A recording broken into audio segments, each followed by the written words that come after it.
Oh, snap! Am I on? I missed the countdown. What's happening? What's happening, y'all? What's happening?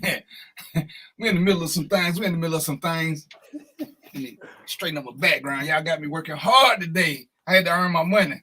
I don't know what to do when I got to earn my money. I ain't used to this lifestyle.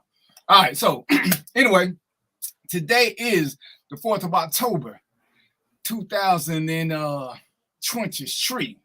So what we doing here, we're going to talk a little about relationships 102. But before I get into that, because on our hot topic, we're going to discuss people who are ready for relationships and people who ain't. I just got to say this to all the gentlemen, and I use that term extremely loosely, to all you gentlemen who feel as a fake alpha male, as a fake whatever it is you want to be, it's your job to judge how other men do their business. Let me just tell you up front, you ain't shit. You shady, fellas, because, and as much as I hate to use this real man stuff, real men don't concern themselves with other men's decisions that don't affect them. Each one lives their own life. So if what I choose does not affect what you do, then why do you have an opinion about who or what I am? See, it boils down to your insecurity, because I may treat my woman good where you may treat your woman like shit. So you feel the need to call me a simp, or what is it? I'm gonna figure out this other phrase, the other word that y'all love to use. But if we're being honest, and y'all know I like being honest. If I'm being honest, if I got a choice of a woman showing me favor or a man showing me favor in a relationship setting, I am going to pick the woman each and every time. See, my friend Mo is going to be on the show. One of my friends, Philip, is going to be on the show. Trina Marie is going to be on the show. Mo has a wife. Philip is engaged. We do different things because we're different people. Ain't for me to judge. What I could say is what I would or would not do with Trina, because that's who I am with. I'm not with Mo's wife, so I don't know what she likes, so I can't say, well, it couldn't be me. Because if that were true, then there's a good chance that Mo's wife, if she was single, wouldn't be with me, because I'm not doing shit to gain her favor. And I'm confused, ladies and gentlemen. Again, I'm being really loose with the term, ladies and gentlemen. Why are you so concerned about how I keep my woman/women happy? If you ain't got to pay for it, why does it bother you? Make that make sense to me. Why does it bother you so much? You always defending women. You always doing this. Well, damn, home team. You said, and I read your post, that men are protectors and providers. You didn't throw a comma in there. You didn't throw no parentheses in there. And I'm going to just say, again, air quote, real men are protectors and providers. And it doesn't just count for women that they're sleeping with or related to. They are what they are because it is their nature. It is not situational. When it's situational, how can I say this? And I want to say this before my guests come on. If it's situational that you provide this, then you ain't shit, player. You ain't shit. You won't help a woman, and your simple reason is, oh, I ain't finna get killed helping nobody. And my simple response is, how many times can you find where somebody got killed helping somebody? How many times do you see this? You got one instance that you read about, but you're willing to help your partner. So if you help your partner, the same risk ain't run. So you will die for a dude who started a fight, but you won't risk anything for a woman who was attacked by a dude. Make that shit make sense. See, I got a show coming. Just for you punk asses. That's what I want to call y'all. Just for you punk asses. Because y'all only want to do something for a reason. And I made the post. If you're only defending women who are related to you or giving you some, please educate them on what to do when they're in the street and shit go wrong. Let them know if they're not related to somebody nearby, if they want assistance because somebody is abusing them, some man who ain't got no business putting their hands on them is doing something, tell your women, your wife, your mother, your girlfriend, your daughters, your aunties, yo, go get that man something right quick so he can defend you. And then I want you to listen to how fucking stupid that sounds. Because as a man, I ain't never gonna advocate you risking your life for somebody else. Nobody. The first law of human nature is self-preservation.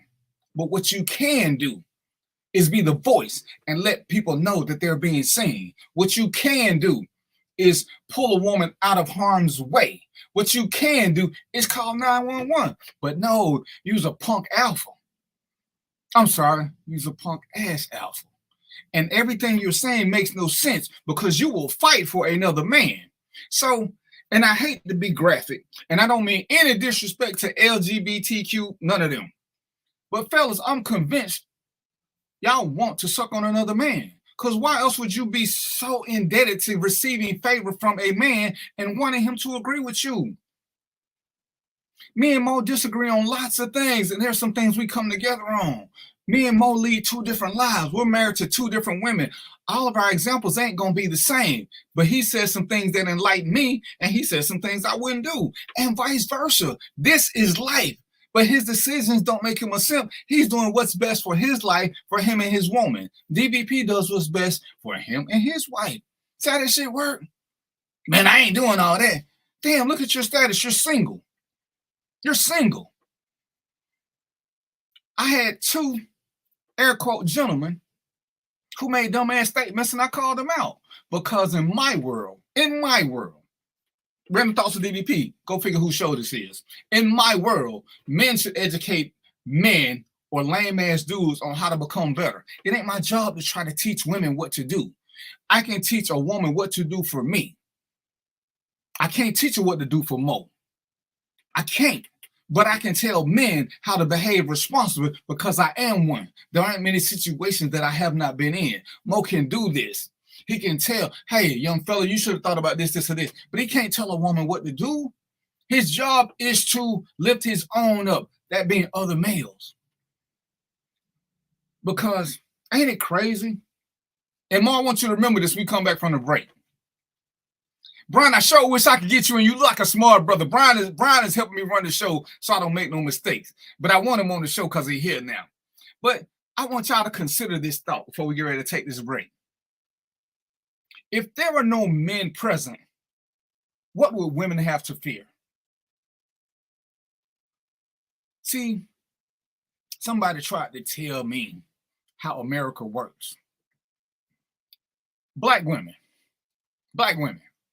who are constantly abused, constantly harassed by us. We watch it. We like to share the fact that we ain't gonna do shit. But then you wonder why they won't submit, why they won't behave, why they won't do this, why they won't do that. And I'm trying to figure, when is survival? When is paying your own bills? When is taking care of business? When did that become masculine energy? Everything a woman does emasculates you. And I'm going to say this with the clearest and straightest of faces, because I don't want Brian to think I'm crazy. This is his first time meeting me.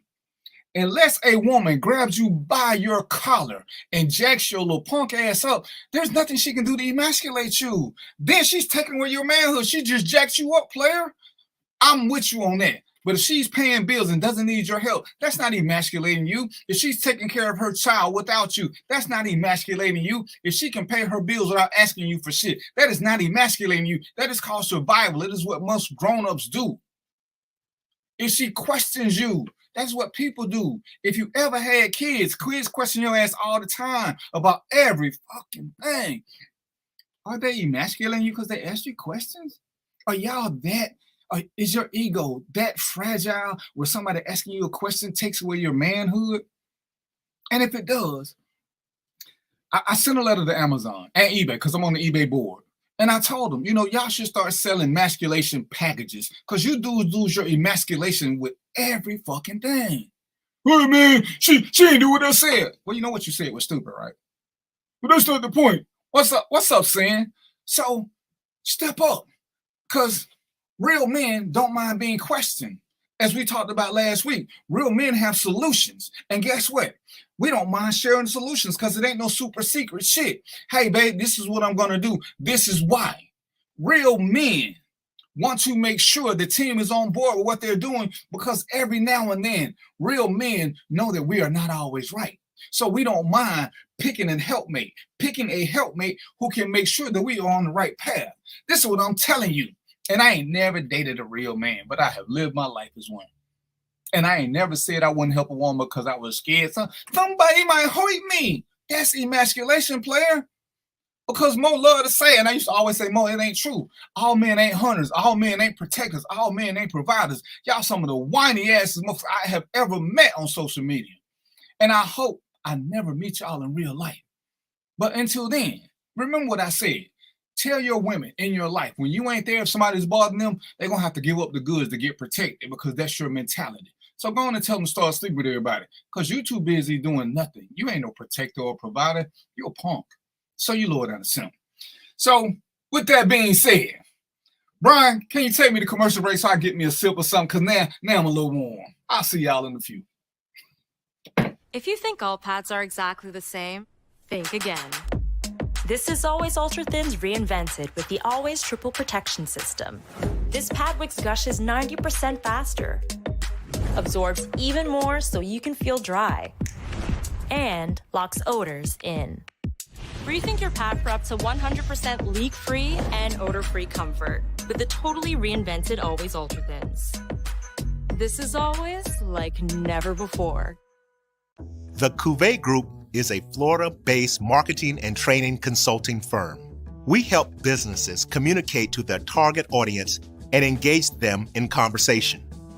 We also help to expand their audiences, which will ultimately result in growth for those organizations. In addition to being a certified constant contact specialist, my colleagues and I are also certified in John Maxwell Leadership Principles. We use these proven principles to conduct workshops, training, and private coaching sessions for individuals and companies looking to take things to the next level. Contact us to schedule a free consultation. Issues today, don't delay, call Cuvée.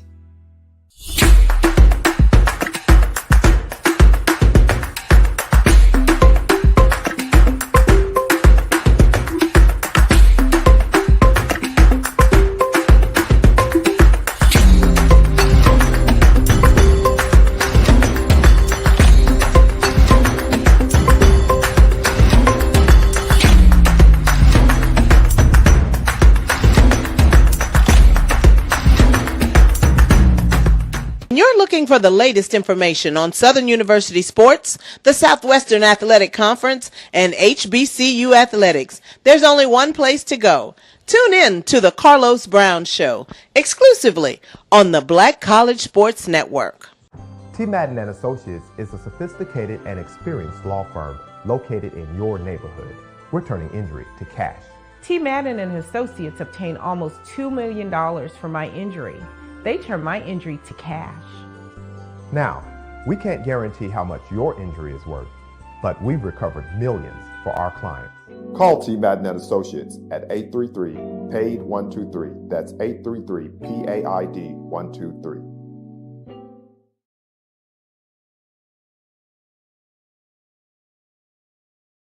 Stride K-12 powered schools are ready to put over 20 years of being a leader in online education to work for you. Dive into curriculum design for the online classroom. Team up with state-certified teachers trained in virtual instruction. Take control of your child's education journey. Discover the power of personalized learning with a leader experienced in preparing kids for a future they can be excited about. Take charge. Stride K-12. Enroll now for the fall.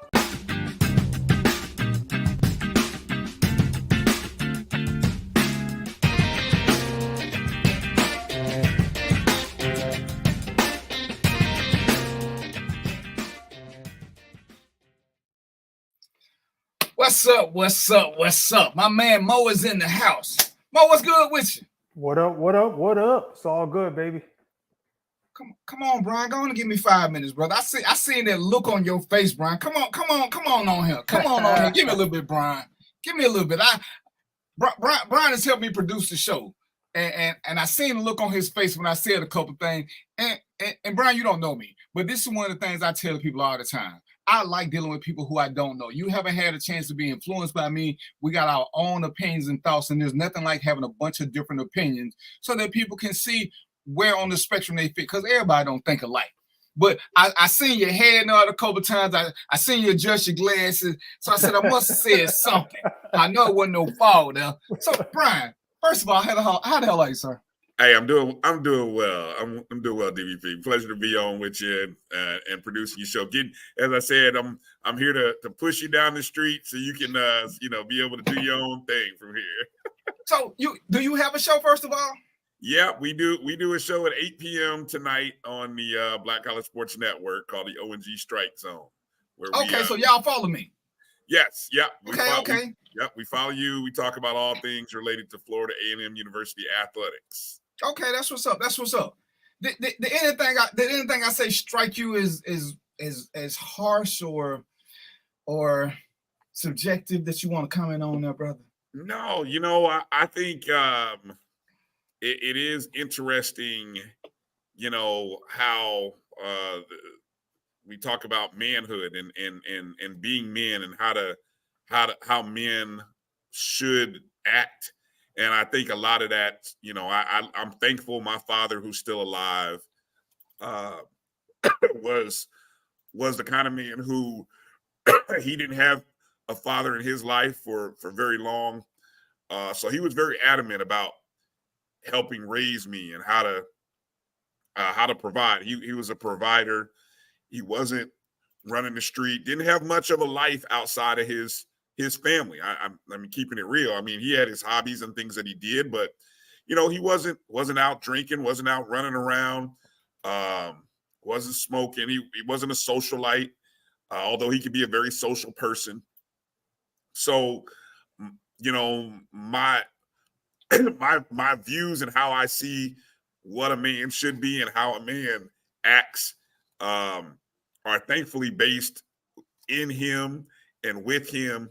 And it's rooted in God and the Bible. And so those things hold true to me. And so I see things, I hear things, and I shake my head, because you're saying some things that a lot of people don't want to hear, a lot of things that are uncomfortable to hear. But I think there's some truth to a lot of what you say. Can you think of a time when you shouldn't protect a woman because she ain't giving you none or related to you? I can never think of a time. I think as a man, protecting a woman is kind of what I don't know where it is in scripture. I'm not the kind of person that's going to recite scripture for you, but I believe it is based, in what God had created man to do, is to provide and protect his woman. And I think the commitment, I always look at it like this. I have a mother, I have a sister, and any woman that I meet or interact with, I see my mother and my sister in them. So if I were to see them in trouble or in harm, I would try to find a way to protect them. Try to, if I saw a brother abusing somebody, okay, how can we diffuse the situation? So I mean, yeah, I can't fathom not finding a way to defuse a situation that involves a woman who can't protect herself. Now, there's some ladies out here who can protect themselves, sometimes a lot better than some men can, but in a situation where, you see viral videos of brothers beating on a woman in a restaurant, and then everyone's just standing there. It's just like, whoa, really?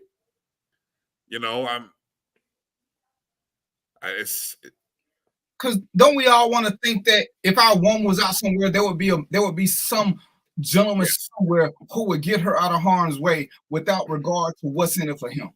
Yeah, that's why I said, when in that situation where I think about my mother or my sister, that my cousins, my aunts, I would want somebody to be there to assist them. I wouldn't want to see them in a situation where they are sort of, you know, compromised or being abused or attacked, you know?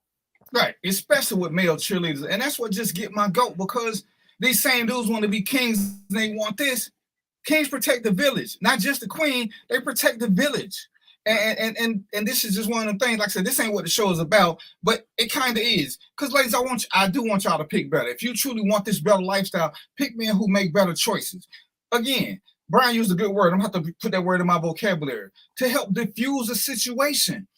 I've said before, I'm not asking y'all to risk your life. If you don't do nothing but call 911, gentlemen, if you don't do nothing but saying, hey, young fella, why you hitting on that girl? Just to make him stop. Yeah. And it's like, oh, he could do this. Yeah, a lot of shit could happen. Every time you leave the house, you could get struck by lightning, but your ass gonna go to you still gonna leave the house. Every time you go to the club, you could get shot, but you still do that. So why can't you do it to protect our future? Then we get mad when black women don't want to date black men. But we know why. We know why. And it aggravates me, especially every time I see, man, dude told me I was capping for women. And I actually didn't even say nothing about women. I said, but again, why are you worried? If this is what I believe, who does it affect? It doesn't affect you. So why do you feel the need to try to impose your will? Because Mo, as men, don't we always say, oh, I'm more my own beat, I'm a grown man, I may not do what everybody else do. So if you believe that, why you can't respect the fact that every man is like that? He marches to his own beat. Why do you feel the need to judge him because he decides to treat his woman good, or he decides to truly court a woman? It's not his woman, but he wants to make her his woman. So guess what? He's going to do things for that because that's who he is seeking favor from. Again, no disrespect to anybody. Let me add this. Go ahead. Yeah, you know, the brother that said you was capping for women, he probably forgetting the fact that one day his mother, his sister, his daughter could be in trouble. And if a guy like you is there, he ain't got nothing to worry about because you're going to take up for her. You're going to help her out. So he needs to take that into account before he say you capping for women. You know, I think his perspective is only based on you trying to get something from that woman at a later date, which has nothing to do with it. You're just trying to be out here being a good black man. And Mark says, I will call 911, but I don't think I'm putting myself in harm's danger for people I don't know. Again, and I hear what we say, death is death. So is dying for your sister any different from dying from another woman? Because if somebody was harming your sister, cousin, auntie, niece, do you want them to have that same mentality? I'm just gonna sit back and watch, and I'm just gonna call 911 and watch some dude drag her off. I ain't gonna do nothing else. Is that what we are? Because how do you live with yourself knowing that you sat back and all right, so DVP, I gotta comment on that because I think I understand what Mark's saying just because of my own personal experience, and that was the case where, you know, my mother used to date abusers, and I helped her several times to get out of certain situations. In fact, a couple times somebody ended up getting killed. 2 times somebody ended up getting killed and people went to jail. So now I was a young person in the home at that time. So now when it came to my turn, because she's still messing with abusers, now when it came to my turn, you know, I had a conversation. It was like in the heat of the moment. And I said, listen, if I help you with this dude, I want you to kick him out. Tell me you're going to kick him out. She would not say she was going to kick him out. So listen, so I took it upon myself to say, listen, I already got 2 brothers already in prison. I'm not going to be the third. So I let it be what it's going to be. So it depends on the situation. You know, you gotta be discerning in the situation. And some people out here, you can get yourself in a situation that, you know, is a bad situation because the lady herself or the woman herself is making bad decisions. So take that into account. You gave such a great example that you almost proved my point for me. Who puts us in worse situations than our family? Who puts us in worse situations? I have had people call me, men call me, say, man, my sister called me, I'm going over to rescue from this dude, and she right back with him. So in theory, you should do less for your family because they calling you to put you in a bad situation. A stranger actually needs your help. more times than not, we're going to help a family member who ain't even asked for it. And that's why they turn on us. And it sucks. But think about it. Most of the time when something goes wrong, remember now, I spent 22 years as a cop. It was a family situation where they were helping a relative. So if we're being realistic and looking at the statistics, which I love to talk about, most of the time it comes from helping somebody who don't want to be helped. And who is that? Family. That's all I'm saying. Think about it and look at the situations and see who got hurt and look at the big picture. Yep. And again, I ain't saying put yourself in physical harm, but I am saying we can't keep indiscriminately saying, oh, for my family, I'll do it. Because more people will tell you, more guys will tell you, their mother, sister, aunties like being in abusive relationships. They tried to help them. That ain't what they wanted. They were expelling bad energy. And that's all I'm saying. And I want us to think about this and stop running to the default that, oh, I might get hurt. I might get hurt. You might get hurt doing damn near anything. Wouldn't you rather get hurt doing something honorable?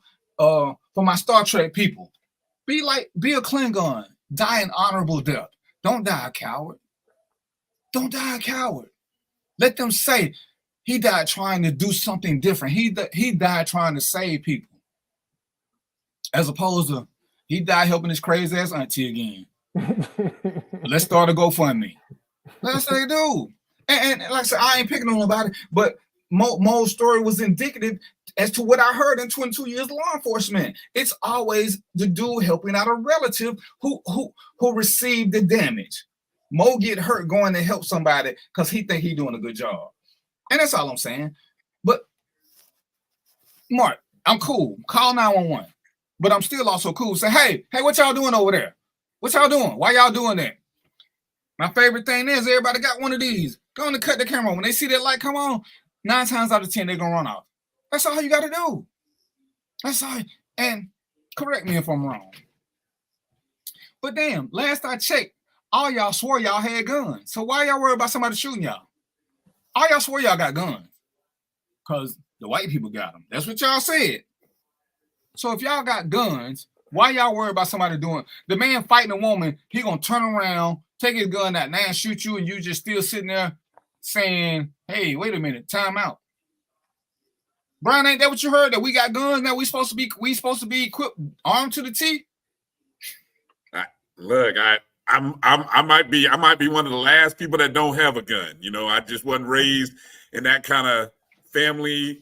So, you know, but trust me, the way things are going, I live in Florida. So hell, you need 3 guns, boy. Hey, the way things are in Florida, I make sure I tell people all the time, look, you be careful about who you get into, arguments with, because anybody can carry down here nowadays. So I just. But you see the people all talking about they got guns now. They want to show pictures of their guns. They ain't got no ammo, but they got guns. Everybody got a gun now. So what you scared of? What you scared of? Mark, you a football coach. Oh my God. You know how many football games? You know how many football games player? You know. Hell, we had professional athletes shooting at kids' football games. Crazy. So, and that's all I'm saying. We can't. We. It's hard to dance that dance. Either it's in you or it's not. Which is why when people, and this ain't me being on the cop thing, but cops volunteer to help strangers all the time and put their life on the line. And guess what? Most time they don't get shot at. Most time, more times than not, people don't want to go through all of that. They want to go. They hope that you're not going to do anything. They hope that you're not going to say anything. The last girl who got kidnapped in Alabama, the one that was the daughter of that UCF guy. I mean, martial arts guy. The man said he saw the woman getting kidnapped. His wife told him, don't get involved in that. How do you live with yourself knowing that somebody died because you didn't do shit? You saw her. You saw this. All you got to do is shine your flashlight on them. Hey, I see you. Take a picture of that tag. Call 911. You just told your wife and y'all just like, hey, whatever. I'm just confused. To me, that's almost like saying you'll see some shit happen to kids and you ain't going to do nothing for them. These are the people that can't help themselves. I ain't helping them children. I don't know they badass. So when they get hit, shit, hope somebody call 911 for them. But then as soon as something happens, we the first people you see on TV talking about, somebody knows something, please help us. But they heard what you said. You ain't gonna help, so why should they help? Every time we on TV, somebody saw something. That was my baby. He wouldn't hurt nobody. But damn, Charlotte, last week you said you ain't helping nobody. So now you want everybody. See, we got that mentality, which is why we're easy. We're easy targets for us. Because I'm dependent on ain't nobody saying nothing about me committing genocide. That's all I want to say. And like I say, Brian, I thank you, brother. I saw you and see, and this is what people don't understand. I didn't know what Brian's views was. I'm not opposed ever to somebody having a different view. I just want to hear it. And then, no matter who we are, we're going to play devil's advocate. Mo has done it with me a couple of times. It may not be what we believe. We just need for your decision to make sense so that now you got more to think about, because sometimes we only know what the bad information that's regurgitated. We don't get it put in real world terms. As Brian said, when he think about his mom, auntie, or whoever out there, if they got a flat tire, right now, Brian is in the office somewhere. Why shouldn't somebody be able to stop and help them? If they fall down, why you can't help them? If you see some dude push it down, try to snatch her purse, be like, shit, I don't know that lady. Damn all that. Damn all that. It might not be, let's see, Mark says it might not be about getting hurt, but the repercussions of your actions. If I get hurt assisting, I am almost certain they will not be helping when it's over. But do we want to shoot and kill someone for these other reasons? Mark, I like that concept. But what are we shooting and killing each other for now? Nothing? A woman get killed because she wouldn't take roses from a guy? A woman get hit in the face with a brick because she wouldn't give a guy a phone number? What are we doing violence over now? Most of it don't make sense. Most of it don't make sense. But I hear you. And I'm going to let you have that a little bit. I just don't agree with it. But self-survival is the most basic instinct. And sometimes you have to know where you are and who you are and live your circle. But what I'm not going to do, what I'm truly not going to do, is call a man a simp who doesn't believe in that theory. I just say, tell women in your life, hey, this is what I believe. It's a bunch of guys like me. So if something is happening, don't expect them to help. When something happens, don't run to the TV asking for help because you've took yourself out of this situation. You mentioned people having guns and assisting. Yeah, because everybody swear they got guns. We swear we're going to fight white people. I don't know why white people ain't coming to our neighborhood and we ain't going to theirs. But we killing each other. But we got guns. And that's why I say, I hear this. I hear it. But I'm not seeing it. You can't find. It's October. So it's the 10th month. I dare you to find me 10 times when a good Samaritan has gotten killed helping somebody. That's one a month. But I guarantee I can go through this week and find 10 times where a woman has been attacked by a man in public and nobody did anything. Death. We scared of death, but we ain't. And that's all I'm saying. We got to do what we got to do. All right, but we're gonna get to the show because my man Phil is here. I don't know if y'all remember him, but they want Phil to be the next president. So, and he still got that dirty ass living room. That shit is not going. Hey, Phil, that shit is not going to work at the White House, player. That shit is not going to work. It's not. Don't do it like that, man. Hey man, I got you. That's what friends are for. Mo, did you have anything to say about Mo before we move on to the relationship topic there, sir? You said Mo. Yeah, I said Mo. That's okay. Yeah. He don't know his name. You go first, Phil. Go ahead, man. No, I was going to ask what.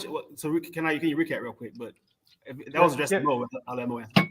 Okay, so no, man, I think that's a good argument. There's two sides to that argument. But on one side, somebody's going to get hurt, somebody's going to get, and somebody else is going to be standing there wondering, feeling like, how come I didn't do something? So depending on, the situation, who you are, what you believe in, you're going to take certain actions, how you were raised. I know I got taught by my grandmother to, protect little girls. You know what I mean? So that, that stuck with me all the way up to adulthood. So that means protect women as well. They don't have to be anybody significant to me either. I mean, it was something that was ingrained in me. But I do learning about it because I also have seen some women put themselves in situations that are dangerous, and they keep going back to that same situation. Now I come along trying to be a good Samaritan, and I get hurt. So there's two sides to that coin, in my opinion. You have to use discernment and figure out, which situation you're dealing with and proceed accordingly. That's my take on it. Okay. So we're gonna get to the meat of this, because Phil got some things he want to say, and Trina getting ready to come on somewhere here. Mo had brought up something. I wanted to talk about it because this is where I think everybody's different. There is no standard, and this is one of the things we have to realize. In the dating process, in the courting and the wooing process, it's important that you find somebody that y'all core values mix. They mix in. They blend well together. The other stuff you can work on. Your core values have to mix. Yeah, being different is cool. Your core has to match. If one is deeply religious, it won't work if the other one is not deeply religious. 9 times out of 10, they need to have that common core. Because I've seen a lot of people break up. I want the child to be raised Christian. They want the child to be raised Muslim. That's a common core value.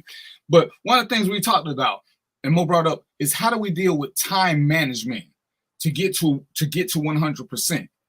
And this is where I say the 100% needs to be the total giving. If we're being honest, sometimes, more times than not, one person is giving more than the other one. It's hard to give 100% to anything all the time. It's just not the way life works. It sounds cute, but here we're trying to deal with reality. We get sick, we get bogged down with other things, and for those of us, and everybody's got a woman here, so I'm gonna let them tell their story. But we just need to have somebody who can pick up the slack when we're down. I'm gonna say this without asking these 3 gentlemen. I would be willing to bet dimes and dollars they don't like soft women who won't push them to be better. But this is what they want. I ain't got nothing against soft women. I ain't got nothing against women who always being a great cheerleader. It doesn't work for me. I need a woman who will challenge me. That's how my 100% is breaking down. So when I'm supposed to be at 80%, because as Mo said, I want to be the protective provider, leader, all that good shit. But when I'm tired, when I'm wore down and I'm dropping, and when I drop to 50 to 49 to where she got to be the head, she needs to say, hey, what the hell you doing, player? I didn't sign up to be the man. Now, get what I'm saying for me. I'm at 80 on a regular basis. So when I drop down, I'm dropping down to 70 or 60. So she only got to come up, look, I ain't asking her to be the man. I ain't asking her to protect me. So I should never drop below 50. That's my relationship. I'm gonna let each one of these gentlemen tell you how they do it, so you can see there are lots of different ways to do things. Some people are great with everything being split in half. I'm not knocking them. If that's what worked for you and your partner, run with that. Don't be like DVP said we got to do 80-20. No. DVP is telling you what he does and how he does it. So I'm gonna start with chasing Huxley, because what his woman gonna have to do is clean up that damn living room. Because he ain't gonna do it. Clearly, he is not gonna clean up that damn living room. So what's the question? What's the specific question? How do y'all get to 100%? Who's doing what? Are y'all splitting 50-50? How do you want yours to be run? 50-50 regarding finances, regarding however you break it down. Relationship. Yeah, it's hard to measure, right? Because what you feel is 100 or 80, they could feel like it's 30. But you could be absolutely giving it everything you got, and it's just not landing with them like you are. I personally, my mom used to always tell me and my brother this: I'm not raising you all to be little boys. I'm raising you to be husbands.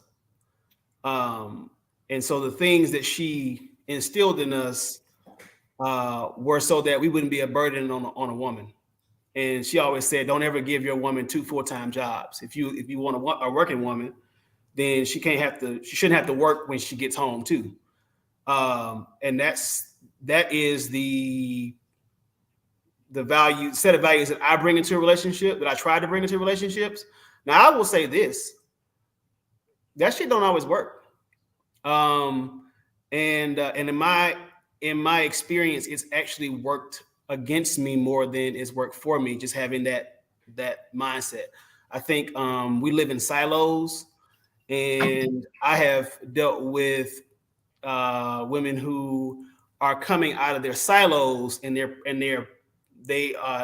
may not be our reality, right? Like the idea of the woman carrying the mental load, that is not our reality. But if she's coming out of a silo that only has this one message about men, then you find yourself competing against a version of you that does not even exist. But you're constantly having to prove that you're not that kind of man, and it becomes exhausting. So I understand why some men approach relationships from a survivalist standpoint, because a lot of women have been socialized to, like, stash your money off, be with somebody who loves you more than you love him, and so I think men are starting to say, you know what, I'm going to regroup, and I'm going to approach this a little different. I'm not going to give you all the full combination to the safe, because I don't know what you might do to me as a result of me doing that. So it's 50-50. Now, from a financial standpoint, I don't enter relationships where I am going to be, number one, asking you for some money. I think it's 50-50 as a baseline. Like baseline, I'm never going to say I don't have my part. Ideally, as a man, you want it to be 100-0, right? But we also live in a global economy, and this is not 40 years ago, when you really could have one income in the household and that could carry it, not even 20 years ago. And so two people do have to work. And so it begs the question, well, if I'm going to carry, let's just say 80% of it, but you make enough money to also carry 80% or 100%, what are we doing with your money? Because if I ask you to quit, then it's one or two things that we can run into. Number one, the reality of there being one income in the household and it being not as stable as it could be. Number two, you could accuse me of making you stop your career, and me being the man is I'm leading with my ego. So you can't tell a career woman, hey, I got it, quit your job, without it being able to be twisted in some kind of way. So I say, keep your job. But what you won't do is your income be for you and my income be for us. We're going to use your income to invest. We're going to use your income to go on vacations. We can use my income to do all the things that we need. So is that 50-50? I don't see it as that, but I do know that we have to reconcile this idea of the woman who in the last 40, 50 years has not lived the experience of Big Mama, and she really is a career woman, and in some cases she is the breadwinner and she makes good money. And now, but there's still this desire to enter into a traditional, dynamic. What do we do with this? What do we do with that? And I'm of the belief that I'm a man not because of my employment status or because of really even my character. I'm a man because God made me a man. There's nothing that a woman can do that can make her less of a woman because God made her a woman. So when we qualify, what makes it gets tricky when we qualify these, like what makes a man, what makes a woman outside of the very just physiological, biological makeup, that we have. So I don't know if that directly answered the question, but I do know that it's layered, it's nuanced, it is. I think I'm only speaking from my generation as far as like millennials, especially like older millennials. We came of age right as we were breaking away from tradition that we had known for eons, and right at the beginning of the changing of the guard, so to speak. And that Chasing Huxtable is about that actually. But we have gotten these very mixed messages about what it means to court, to date, to be to split finances, to solve relationship problems. We have had all of these conflicting messages, and the data is showing that our relationships are not we're not forming relationships, we're not coupling at the rate that our mothers were and our fathers were, because of these ideas. So we have to figure out, okay, what do relationships mean for us? How are we going to define this and then move forward? Mo? Yeah, so I gotta kind of frame it a little bit. I'm gonna assume we're talking about an established relationship because I function different in a short-term relationship. So we're gonna talk about, if I'm talking about an established relationship. So in an established relationship, the way I function is I base whatever we do on strengths and weaknesses, because in all different things, somebody's gonna have the strength, somebody's gonna be the follower, right? But it moves along the spectrum, right? So for example, one time I was talking to my good buddy DVP, and I asked him, I said, DVP, man, if you and your wife upstairs in the bed, and you hear a noise downstairs and it sounds like a robber's breaking in, and then they get to your bedroom and you and your wife both grab your guns, no, you only got one gun, who's taking a shot? And DVP said to me, the one that takes the better shot, the one that's the better shot.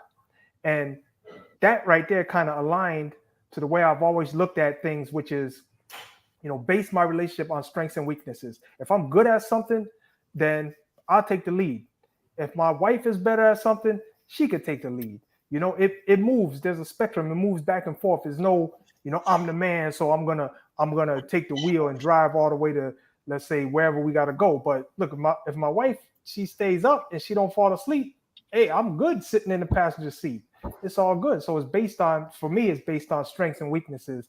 Nothing else to consider, because at the end of the day, it's about the entire relationship. It's not about my individual ego. Listen, I'm just gonna say this though. I went through that phase, so I'm not faulting anybody, but I went through that phase where ego was part of the equation. And you gotta grow out of that. You gotta learn how to move past that. And I've gotten past that, so I don't have to have that as part of my equation to determine who does what. I do it based on who's better at it, who's going to give us the best outcome. If one of us, because the whole thing is we both impacted by the decision, right? Where's the best outcome going to come from? Me doing it or my wife doing it? So that's how I run things. That's my philosophy on that. And I think and I understood part of what Philip was saying. And I think a part of this is with us. If we want to be leaders, we have to do a much better job of vetting to make sure. If your woman wants to work, yeah, this is a conversation you need to have before y'all just let sex be the answer to everything. Because if she wants to work, yeah, you should not be limiting her if that's what she wants to do. And y'all should have a discussion. Y'all should have a discussion on how the finances are going to be done. And that works for you guys. It doesn't have to work for anybody else. And I always give the example, if I were to get with Oprah is above me. I can't pay the mortgage. I'm big on wanting to pay the mortgage. I'm big on that. I want to be the king of the castle. So if this is what we're going to do, Oprah's going to have to give me a job managing something where at least my salary will cover the mortgage. She can take care of everything else. I am personally big on men paying the mortgage. If you want to be the king of the castle, that's how it works in my mind. But as poetically speaking was saying, when you just want a roommate, and you still talking about you want a traditional marriage. I think this is where we speak with a forked tongue. You can't have a traditional marriage and the economics are split 50-50 in a traditional marriage. And I guess you got to say what tradition. But in the traditional marriage that most of us speak of with our grandparents, she got an allowance from him. And when guys say they want this, do you realize what you're saying? You want an obedient woman, but again, you're not doing the things to get her there. When women are saying it, you're not doing the things to get you there. So we like to say it, but we don't address what is a traditional marriage. What is a tradition? How are we going to change with tradition? How are we going to upgrade it? As Trina said, how are we going to upgrade it to make this tradition our tradition?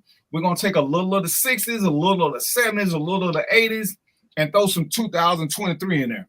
But this is a conversation that needs to be had when you guys decide that you really want to be a couple. Hey, Sin, check your inbox to answer my question, please. This is where we having a breakdown.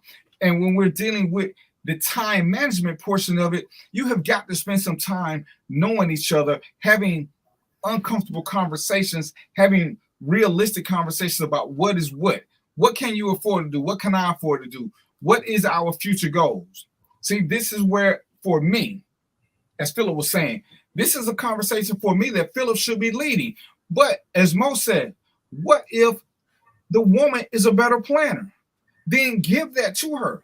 Don't be so egotistical where everything has got to be my idea. I know a lot of guys who portray themselves as kings and head of the household. They run everything. But every vacation is planned by her. When she get all the stuff planned, she say, take off this week. And that's what they do, because if it's up to most of us, we get bogged down with stuff. And this is where I talk about who picks up the slack. When so much is going on, hey, man, let's take a vacation. When? Here's the time frame. Trying to plan a vacation. When she got everything ready, she tell you when, and I put the days in. But this is the happy medium you got to find. There is, to hope that everybody's going to give an equal amount, to me, is kind of insane. Because, and Philip can understand this because he's into politics, there's a difference between equality and equity. We can both put in $500. That's equal. Is it equitable? If I'm making $10,000 a month and Trina's only making $1,000 a month, that's not fair. But it's equal. We're both giving up $500, but she's giving up half of hers. I'm giving up 10% of mine. And these are the conversations that have to be had. Well, so let me just add this. You know, you got to think of it. You got to think of it like a team, right? So, you know, if you got a team, y'all, it's 5-on-5, and you got just one player taking all the load, chances are your team is probably going to lose. But when all the players work together and they all involved and invested, you know, you have a better chance of winning the game. No different in marriage. It's the same. Oh, you going in and out, Mo. Oh, my bad. How about now? Okay. Y'all hear me now? Yeah. Yeah. So you want me to repeat that again, or did you hear it? No, I didn't hear it. Okay. So I was saying that marriage is like being on a team. You know, if you're on a team, you know, you can't, and you take control. You just one person of the team takes control. Chances are you're probably going to lose the game because the other 4 players are not even being utilized. But when you work together, all 5 of you, you have a higher chance of winning the game, which in this case we're talking about is better life. You know, living better quality of life. Right. Michael Jordan was that guy. But there were several times that Michael Jordan passed off the shot because he drew 3-4 guys. Doing the teamwork, it's different. But again, this is based on what your core values are. There's some guys who don't do well with this. There's some women who don't do well with leading. They like to be told what to do, and they do that well. This is where the vetting process comes in. And if we want to have more stable relationships, this is where we have to do a little bit more work. Philip is the youngest. Not that that's a bad thing, but as you get older, you learn more things. Some of the mistakes I made in my first marriage came strictly because I didn't have the knowledge base for them. I was ignorant to certain things because I was into fairy tales and believing what I saw on TV. Once I got into them, I saw there was a whole lot more. Once I got with Trina, I saw it was even more, which is when uncomfortable conversations became the norm, because you can't move forward if we're stuck and she too scared to say something to me because I'm gonna be resistant to it. See, that means in the vetting process, we screwed up somewhere. We screwed up somewhere. We got caught up in love, sex, alcohol, whatever it was. We didn't have the same core values. Philip mentioned, vacations and investing. See, that's something that says he's interested in that. But so why would he get with a woman who's not at least interested in it? She may not know a lot about investing, and Philip may have to teach her some things. But if she's not, that means Philip made a mistake. He loves her, but he got to accept the fact that she ain't with some of the core stuff he with. He can't in my mind, he can't complain about that later. He should have said, hey, babe, I'm interested in this. Well, I don't really like going on vacations. I'm a homebody. Well, Philip, why'd you go ahead and marry her? Because I wanted to. Okay, so now she don't do this. Philip has got to pick up that slack. Oh, look at that. Why Trina Regis come in looking? Oh, goodness. I might have to take a commercial break, y'all, just because of the way she came in looking. What's going on, young lady? Cut your mic on, Trina. You're on mute. Stop it. Stop what? Not much. Even Chasing Huckable smile a little bit. Don't say that about his background. You already said his wife needed to clean it up. That's cool, man. So what's stop your talking, keep going. Oh, well, okay. Well, because Mara asked, you don't want who answered now. And we waiting on seeing to click on. I was trying to come in at the end so I don't have to answer. Then you come in at the beginning. See how people always trying to rewrite my show? See, this one of them things you got to deal with when you marry. You got to understand this dynamic. See how that worked? See how that worked? She was trying to usurp the system. All right. So let me go back to a point you made about you had mentioned career woman have the discussion around whether she wants to work. Have you ever known any of your homeboys whose wives were absolutely career women, and when they had kids, they just decided, I'm not going back to work? There was no conversation. It was just not going back. Luckily, I have not. Okay, I know 4 men who are currently experiencing that. I'm not one of them, by the way, but 4 men. So you can have a conversation, but people also have to remember what they said and what they committed to. I always say commit to the commitment. So if I commit to the commitment, that means that whether you get mad or not, I'm not going to like not pay the bills because you made me upset, right? I'm not gonna cheat on you because you made me upset. I'm committed to the commitment.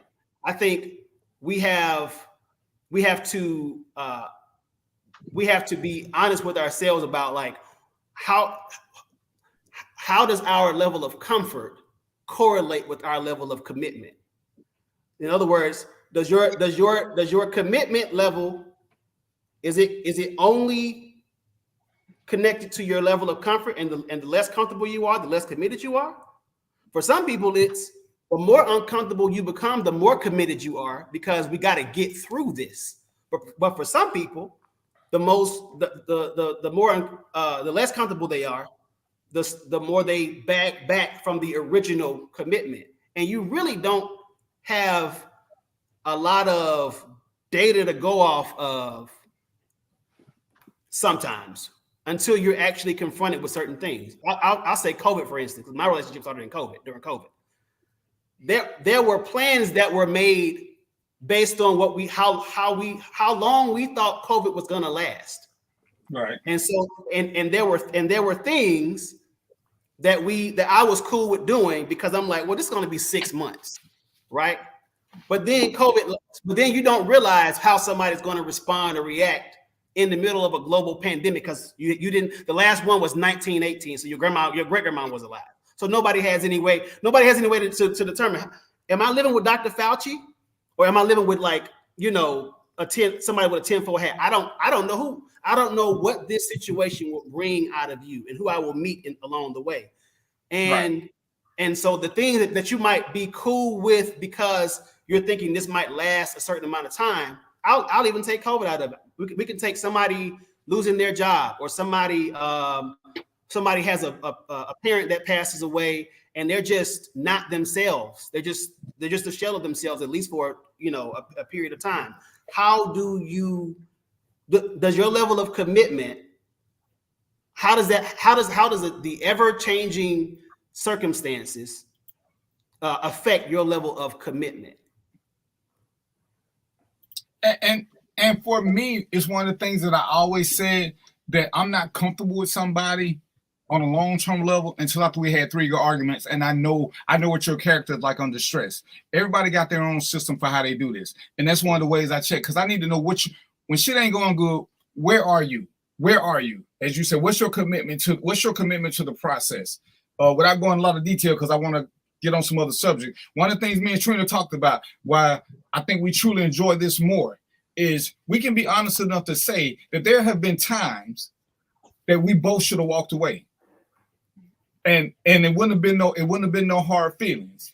But knowing that she was willing to fight through some crazy shit, her knowing that I'm willing to fight through some crazy shit, gives us a different level of commitment, because we didn't just take the easy way out, and it would have been easy with a justifiable explanation. So now I feel a little bit more comfortable. When she hit the fan, I know she ain't gonna start flip-flopping and don't remember shit and be like, She like, okay, what we gotta do to make this shit work? So now, and for me, that's one of the tales. When people say they never had an argument, I was like, if you ain't never had an argument, don't do it, because you don't know what they're like under stress. Because what they say, under stress, we do whatever it is we do best. And that's one of them things that, and like I said, that works for me. I don't know how it works for other people. They got to do what works best for them, which is why we have these conversations, so that because how else would you know? Everybody gonna say they're gonna do the right thing. Right. One of the things that Trina had me correct my mindset on is I blame men for getting women pregnant and leaving. And I used to say that they were lying. And Trina said, no, they're not lying. When they say it, they mean it.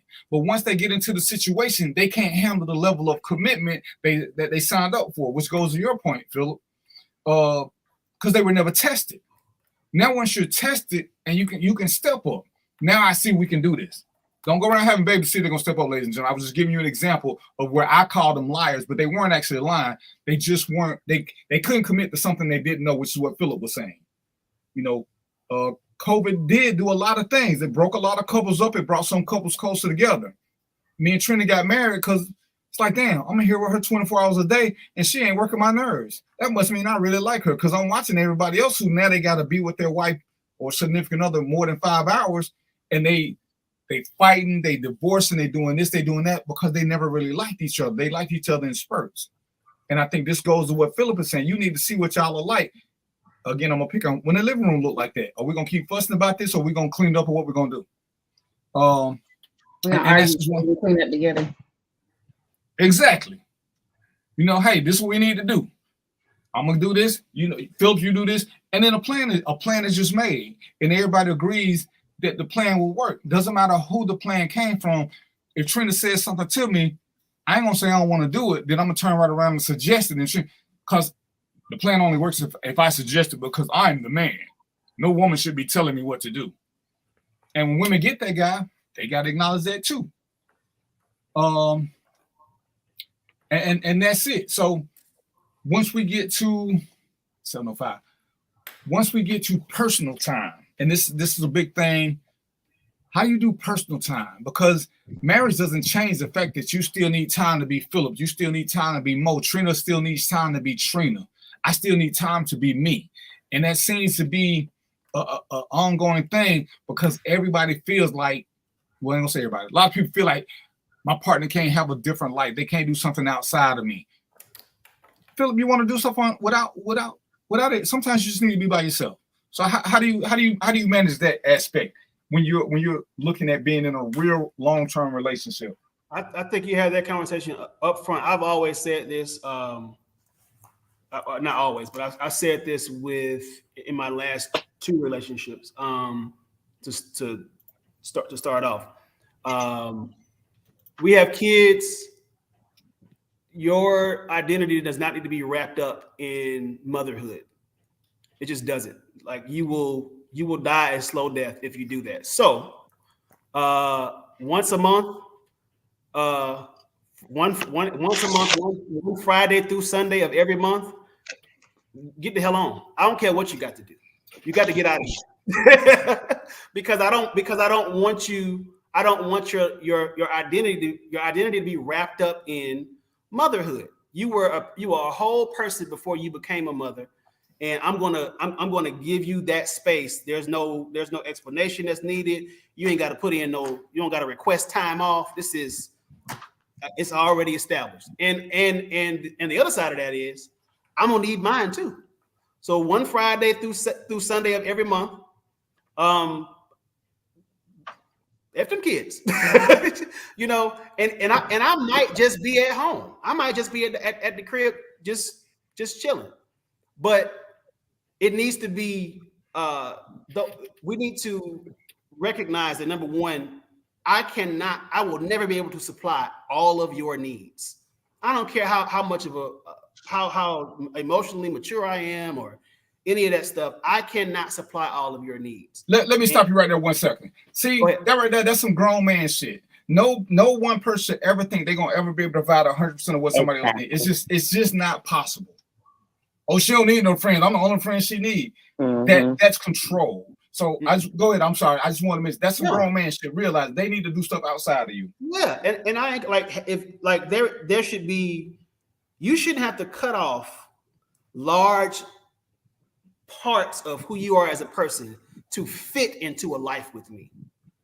Like you should not have to do that. You should not have to stop going on girls trips, or if you let's say you're close to your family, you and your mama, y'all go do whatever y'all do once a month or whatever. Like you shouldn't have to just totally tailor yourself to the box that is our relationship. Our relationship is elastic, and we should be able to gradually, with as long as the communication remains open, adjust and make sure that it's a space that we both are comfortable being in. I think what happens is when those early conversations are had, we don't walk out exactly what that means. Like we don't walk out stuff like don't lose your identity. Okay, what does that mean on a practical level? So I had to start having very specific, discussions around. Like with me, I always say I was a hybrid, oldest only. I'm significantly older than all of my siblings. So my friends are the siblings that are close in age to me. So I have 120 years worth of friendships. So me hanging with my homies, going to go get Mexican like once a month, I need that. I don't need that to be a question. I don't need that to be like something I gotta explain. I need that for my own, and I'm not gonna abuse it, but I need that. And that needs to be understood. I'm not gonna, You're not gonna tweak it either?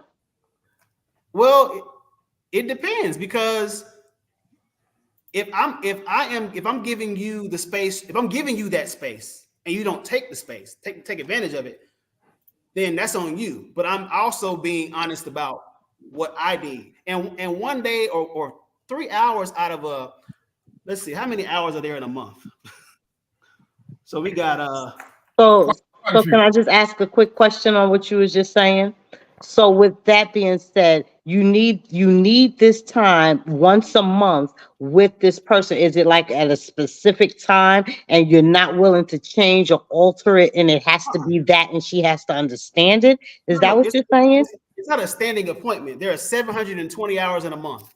If I need 3 hours of that to go grab Mexican with my homeboys, we get drinks, swap lies. I need that, and it don't need to be a thing, because I'm probably not going to do it because my homeboys got to put in time with their wives and they got to ask for permission to do stuff too. So we probably ain't going to do it but once a quarter. But when it comes up, it needs to be, baby, go. Like, when's the last time you hung with? What I love is, when is the last time you hung out with your boys? Why y'all ain't linking up like y'all used to? I want to hear that. That actually might make me do it less, just because you are willing to be open to the idea that that's important to me. And the other side of that, I don't own you. I'm not your daddy. I don't get to tell you, you know, when to come and go. And then the other piece of that is I want you to want to be here with me. Okay. So I got to create an environment that makes you okay, comfortable being here with me, because everything is a choice. Right. Everything is a choice. So yeah, I'm gonna make it known up front. You would have hung out with my homeboys, you know, and I got a co-ed crew. So you would have hung out with the crew before we got into a serious relationship. I would have already explained to you, hey, this is a thing. Same way with my family. I am close to my family. And that should be respected. Right. I see my immediate family almost weekly. That is now we don't have to do it in a marriage or relationship, but that is important to me. For some people, I get that, and that should be respected, and it should be respected. And if someone couldn't do it, then that's a questionable situation to question if they couldn't understand that. But I get that. A reasonable woman would understand that and would probably oblige it. So yeah. So, since you're here, this is poetically speaking as well. Tell us your thoughts on the whole time management. Are you okay with him having a life outside of you? You having a life outside of him?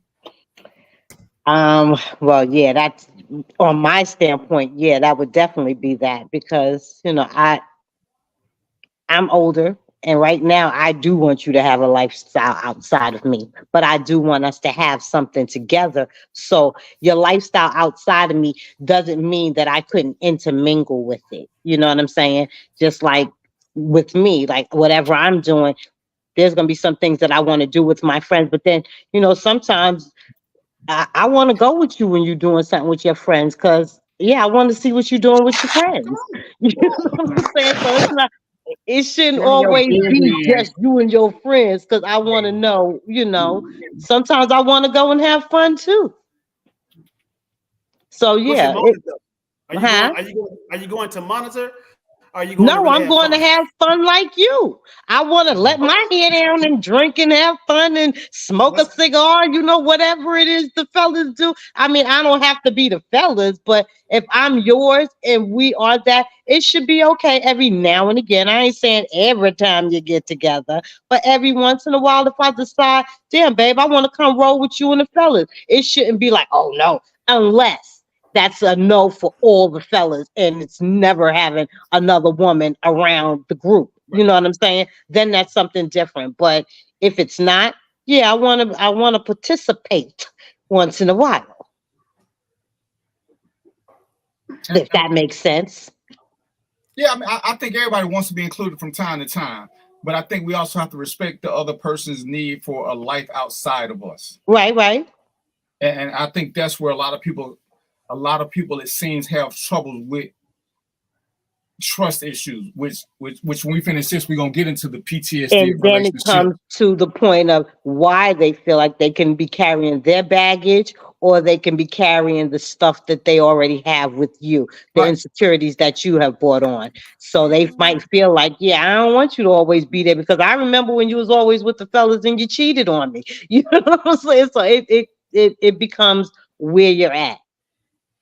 Also, to respect that and keep it on that level of having something outside of each other, if that makes sense. Yeah. So Trina, how do and it's always crazy because we have these conversations, but how would you advise another woman who was talking about her man always wants to hang out with his friends, or he wants time away, but she wants to be with him, but he act like he don't want to be there? I mean, I'm not really one to give advice relationship wise, because I don't really know what people's dynamics are. You know, I don't know what she doing. I listen, I'm not one to be giving out no relationship advice. I can tell you what works for me. For me, please get out my face. You talking about a couple hours a month? No, let's make that a couple days a month. Please get out my face. That's what you tell you, Darren. But see, we have our own, like, I'm in this room I'm in, this is mine. This is my room. All my stuff, when I want my time away, I come here. His man cave is downstairs. We have a shared office and a shared bedroom, so we can split up in the house and then, you know, go somewhere, you know, Go away, please. I want your energy gone. I want you gone. Just leave. But I mean, I think having alone time is essential for everybody. You know, before we were a unit, we were single people, as Philip said, before we had kids, before we had that alone time that we could just spend to ourselves, for ourselves, to do whatever we want. We should not lose that just because we get into a relationship. I don't want to be with you and your boys. No, please go away. I don't care what y'all do. I don't care what y'all talk about. I don't care. You don't have to tell me nothing. Just make it back safe. That's it. And you know, and it's funny because one day I was doing something, and Trina was like, "I got to go to the grocery store, run a couple errands. Why don't you get with some of your boys and go to the strip club?" So, and it's funny because one of my friends said, "Hey man, you want to go to the strip club with us?" And I was like, "Nah, I got to go home." And then I was like, "Yo, I'm gonna meet y'all there."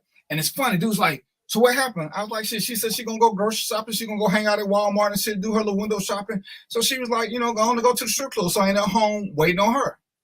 And dude looked at me. He's like, "Man, you trust that shit, man? If I was you, I'd run home. You know she fucking somebody." I was like, "Dude, I've been gone 8 hours. She could have been fucking somebody all that time. She don't need this extra 2 hours." And it was just crazy that idea was so foreign to him that my wife would suggest it. Mm. And I was like, y'all That's him projecting his own insecurities. Yeah. That's his insecure projection. And this is what amazed me because, and I told Trina, I had one of my friend's wife stole his phone. She called me. She said, "Hey, D, we ain't never met, but my husband talks about you all the time and all the fun y'all have hanging out at clubs." She said, "He been working his ass off and he won't do nothing." She said, "Can we meet? I want to give you some money. Make him go to the club with y'all. I'm going to act like I got something to do." And I was like, She couldn't cash app it? Huh? She couldn't cash app it? You so funny. She I said mean, you gotta for meet. real. Why she gotta meet you? Well, That at ain't this point, sounding right. Hold up. I ain't hear this Why she story. gotta meet you in person? At this point, this is a while ago. This is before Cash App. And me and him, we would hang out like twice a year. We'd go to a strip club and a group of us, and she's like, "He really been working his ass off." She said, "Here's $100. Make him have a good time because he always says he had a good time with you." So I called him. I said, "Yo, man, let's hang out." He's like, "Yo, no, man, I gotta run through the wife." I was like, "She gonna be cool with it. Just tell her you with me. She think I'm a cool dude." And he's like, "Yeah, okay, I'm gonna do it." Then he tried to back off, and then I said, "Listen, man, I'm gonna just tell you the real. Your wife says you've been working your ass off, player. She said you need to take time and enjoy yourself. She wants this for you because you won't do it." She told her. I said, "Man, she met me and gave me some money to make sure you had a good time. But she appreciates the work you've been putting in. She knows what you like doing. I don't know how the hell she knew me, but she got your phone and told me." Suspicious? Huh? He didn't find that suspicious. Like, wait a minute, why you and my wife talking? Hold up. Yeah, but I told him, and he was like, "She did." I said, "Yeah, she reached out to me and told me to make you come hang out because you always talk." He's like, "Because I ain't never know he talked to her." But he's like, "Yeah, I always talk about the good times we had. Every time she asked me what make me smile, I be talking about the times we go to the office and do shit." And it's like, he's like, "Man, I appreciate it." I said, "Man, you got a good wife. You got a good wife. She ain't trying to do but she wants you. She don't want you to work hard all the time. She wants you to enjoy something, and she's rewarding you for that. And that's why I can appreciate Trina. Hell, when Trina went home, the first time she went home, she was talking about she was gonna say 2-3 days. I'm like, "Trina, you ain't been home in a minute. Just go on and stay a week. It's better that you get tired and want to come back than you don't get to do enough." And it's like, we talked about it. She should go somewhere. I should go somewhere. We should go somewhere. That's a real hard concept for a lot of people because I'm scared when she ain't with me. If you're scared when she ain't with you, maybe y'all don't need to be together. Right. Exactly. Maybe y'all don't need to be together. This is when now you're bringing some relationship PTSD into this new relationship. What has she done? Mm-hmm. Well, man, this that happened before. If you give them too much freedom, they're gonna do this. So you want to be held down. And it's crazy that Philip has said it. Yo, go do your thing. Go do your thing. Shit, I told you I will watch a girl. I mean, I can watch her. We good. I don't need you to rush home today. We good. Go hang out. Go do. I'm rushing home anyway. I want to quit both of y'all. You want to quit both? Oh, I thought you were talking about me and your boyfriend. We were finna take a commercial break. But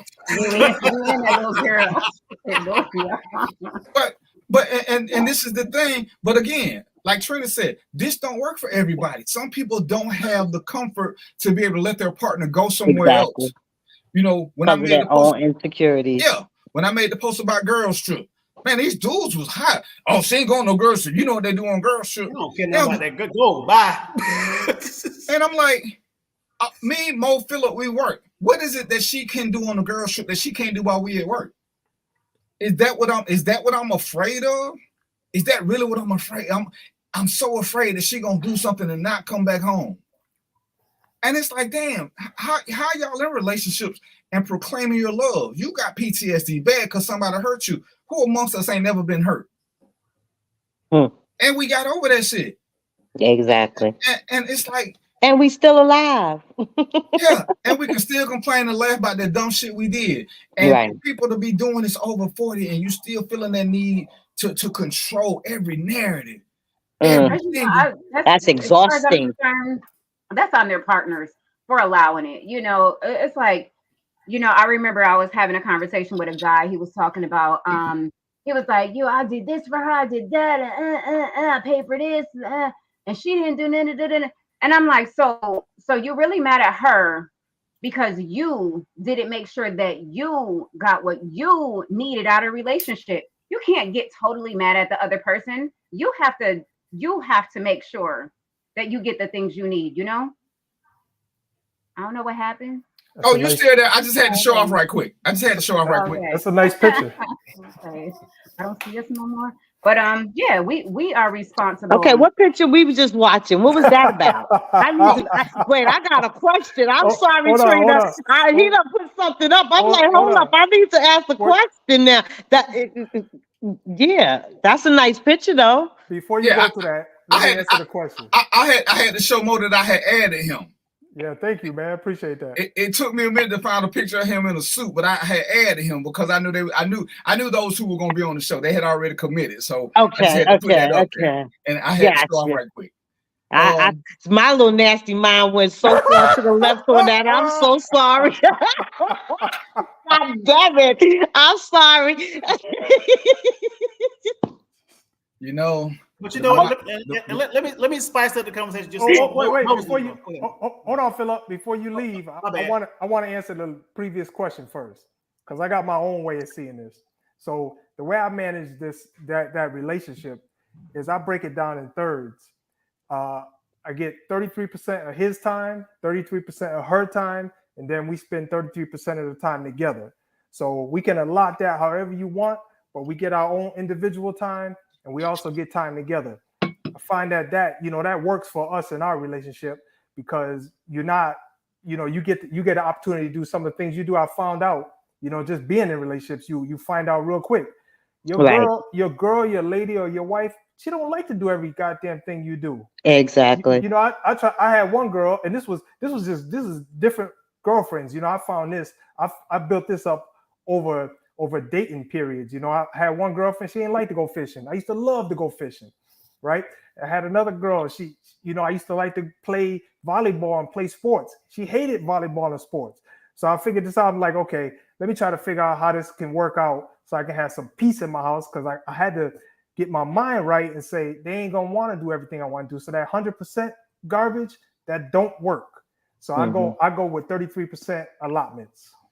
And again, it doesn't. And this ain't where I'm trying to get kudo points, but even with Trina, I've always had a man cave.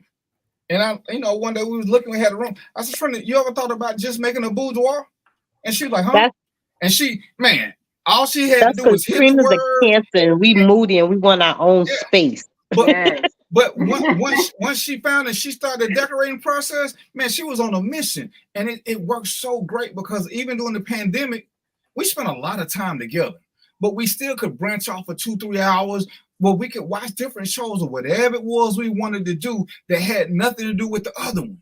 And we could still be safe and still be close and still be so fucking far away at the same time. And I that's just one of the things that you have to find a way to do it because, we couldn't go out nowhere. So our house had to become different little places. Sometimes she'll come hang out with me in my office. Sometimes I go there and just chill out with her in her boudoir. Because it was like going to her apartment. So she had an apartment, I had an apartment, and then we had an apartment. And sometimes the change of scenery. And it works perfect.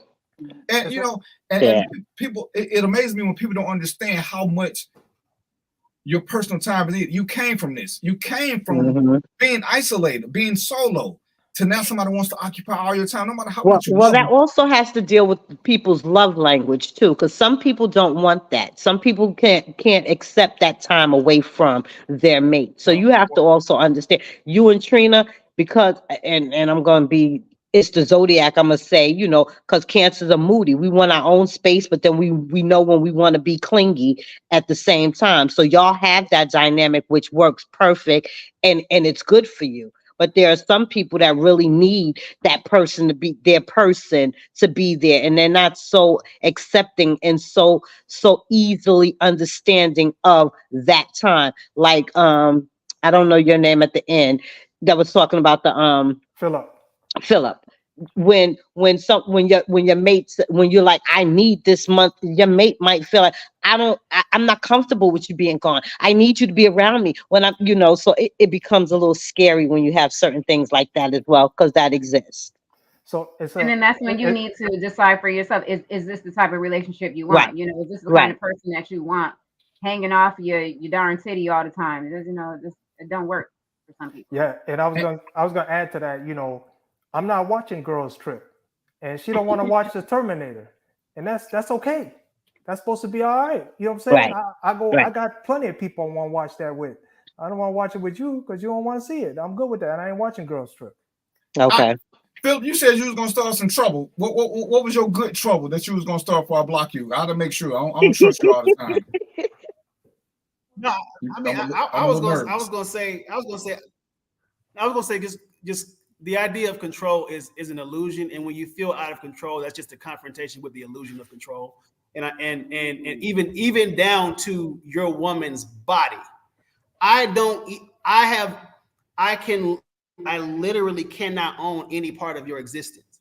So part of the commitment to the commitment and me wanting you to want to be here also includes what you do with your body, which is why I'm not overly concerned about what you're doing when your body ain't present with mine. Now you can take that how you want to take it, but I have to release myself, even as a parent.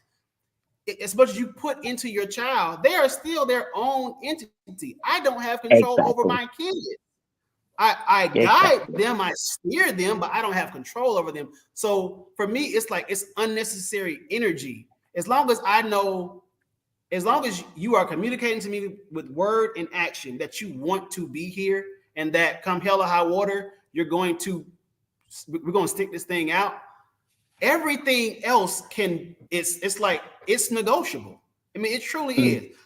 I was in a relationship where they said they wanted to open it up after a certain amount of years, and I said, well, I actually don't want to open it up in the way you want to open it up. I don't want to open myself up sexually to somebody else, because I know for me, I fuck around and get you pregnant. I get somebody pregnant. So I'm not even playing like that.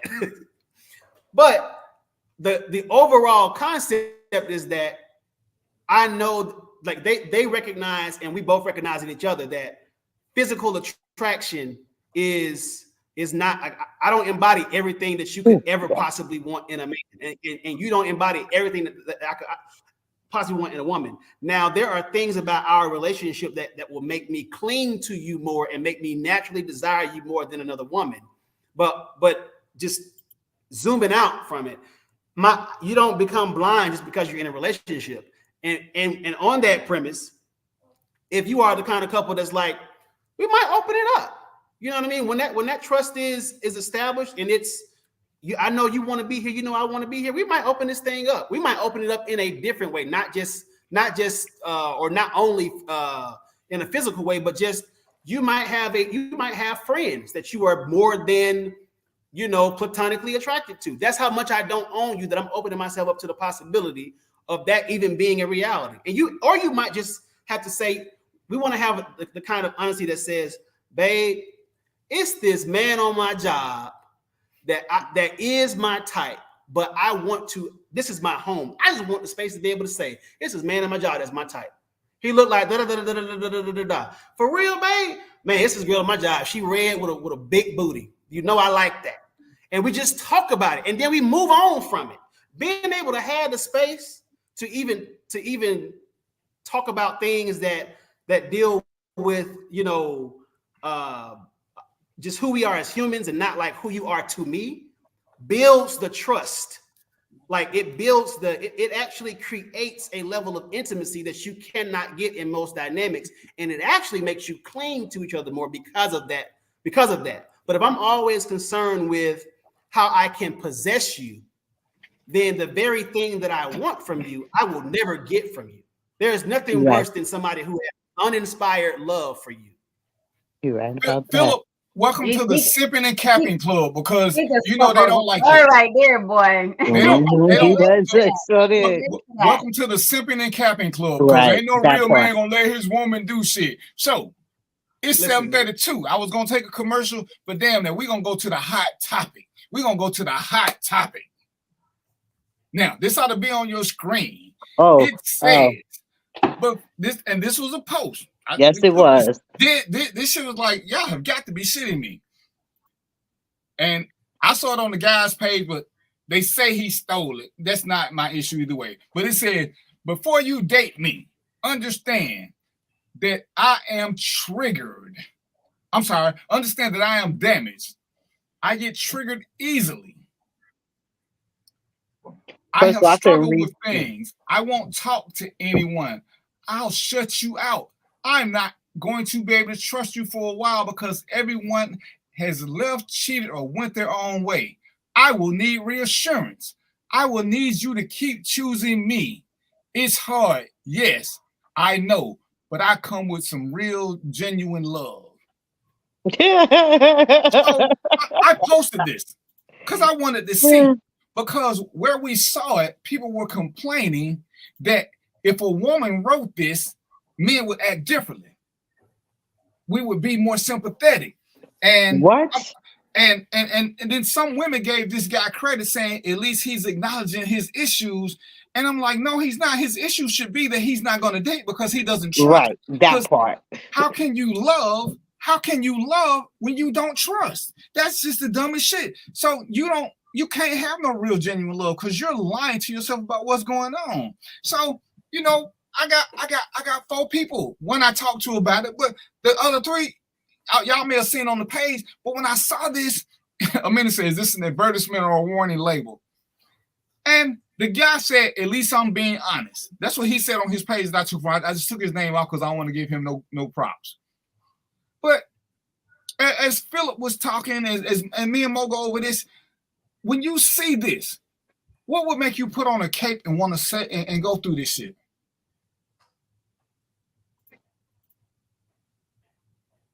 Go ahead, Mo. Yeah, you know, this here, what this says to me is that somebody needs therapy. You know, they don't need a relationship. They need therapy, because if you can't, it's impossible to start a relationship or any kind of social, you know, be getting a social space with somebody that says this about themselves. And so the only good thing this does is it shows that they have awareness. But the fact that they're like this tells me that they need therapy before they even think about getting in a relationship. Sam. Yes, sir. What does it tell you? That tell me run away from that goddamn person, because that person gonna drive your motherfucking ass crazy. Run.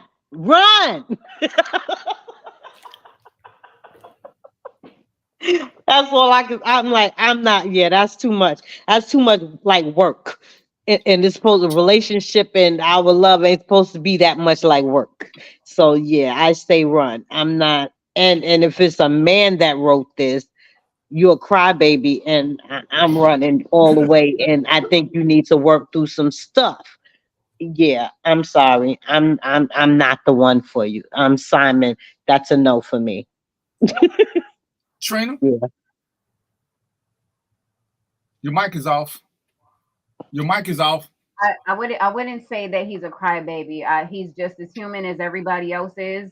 He has normal human emotions and feelings, and He probably, in his mind, he justified some kind of way for feeling that way. But I mean, come on now, especially like this panel here, we're not 20 years old, we're not 16, we're not trying to fix no damn body. We are all going to say Right. the same thing. We need therapy, run. You know, this is for that 18-year-old girl Right. who's Right. still so foolish she thinks she can love it out of you. You know, this ain't for no grown ass woman. It really Right. disgusting grown ass man. We look at this, go get some therapy. Peace out. You know, that's it. That part. Philip, what you got? This is why men don't open up. Yeah. Oh Lord, have mercy. It's the truth. Because Lord have mercy. It's the truth. I mean, I would advise no man to do that. I think that actually speaks to the need for therapy. But even in the most healthy dynamics, I wouldn't advise a man to emote that way or to express that to his woman, because there's a certain level of respect that I believe women have on a subconscious level, maybe not on a conscious level. Like a woman can love you and not respect you, and right. And so the love in a woman will make her say, "I'll take you as is, and we'll da da da da together, right? We'll get this together." But the respect factor will diminish because she will see you as weaker than her. These are things that women typically share. Well, I say that I think this is it's not in the beginning part, you know, like if you go through something later on in life and you're already with someone and then all of a sudden this is infused in your situation, it might be something that now it has to be a conversation. Now it has to be me really reiterating and seeing what we can do as a couple, you know, to help you through this. And sometimes that person needs that partner to be their therapist. And we don't all sign up to be a therapist to our mate, you know, but sometimes that's how it turns out. And by all means, I still say run. That's my bottom line, but I'm trying to be a devil's advocate on the situation with, since you said this is why men don't talk to women. Right. I think it's more to the point. Now, it depends on how you're speaking of this to the woman. If you're whining about this, like, I got trigger points when I was cheated on, so I don't, you know, that, most men don't do that though. most men are actually not like that. So it's like you could have that. So we got to package our trauma a little bit better. You say most men are not like that? Most men are not whiners. We're not social. We're not social today. You saying? Because I see men being fucking crybabies today.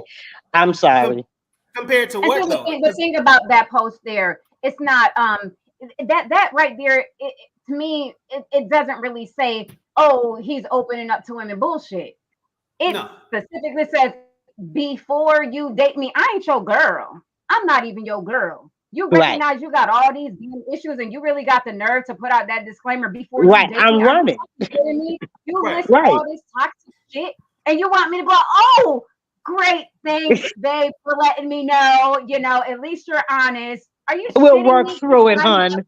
But I said, that's why I said never do it though. I wouldn't do it. It's not a never. Well, why? So can I jump in? Let me jump in. It's interesting. It's very interesting because, you know, you can sit there and you can talk about, oh, you got a red bone at your job with a fat ass, but you can't tell her how you feel. No.